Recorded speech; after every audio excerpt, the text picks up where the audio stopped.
Bonjour, je m'appelle Samuel, je suis CTO et cofondateur de Horus depuis un petit peu plus de 1 an.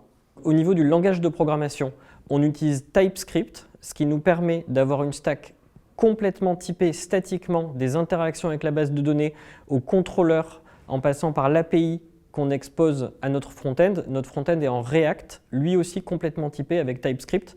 Et le fait d'avoir tous ces checks de typage statique du fond du back-end jusqu'au sommet du front-end, ça nous permet d'avoir une grande vélocité au quotidien quand il faut refactorer. Le challenge technique qu'on a au quotidien, c'est toujours un challenge de vélocité. C'est comment on fait pour sortir le plus rapidement possible de nouvelles fonctionnalités en étant une toute petite équipe, tout en maintenant une base de code la plus simple possible et la plus petite possible pour conserver l'environnement technique qui nous permet d'être rapide et efficace.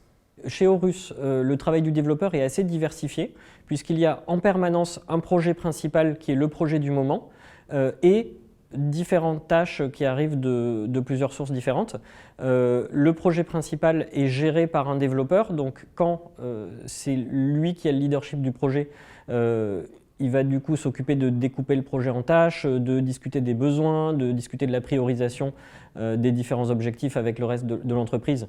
Bref, gérer le projet du début à la fin pour que ça se passe bien. Et ensuite, sur les autres tâches, il a plus un rôle de contribution individuelle où il va développer la fonctionnalité qu'il a développée.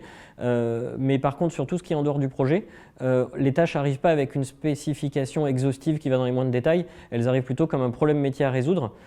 Et c'est à la personne qui s'en occupe de se coordonner avec l'UX designer, le product manager, les stakeholders pour faire quelque chose d'intelligent sur la fonctionnalité. Pour un développeur passionné, il y a 2 raisons de rejoindre Horus. Premièrement, l'éthique au travail de notre équipe, non seulement au sein de la tech, mais de manière plus large dans l'ensemble de la boîte.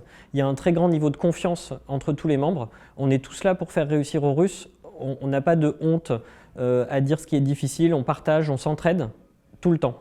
La deuxième raison, c'est une conséquence de la première, c'est qu'on est en permanence en train d'améliorer nos outils, d'améliorer notre fonctionnement.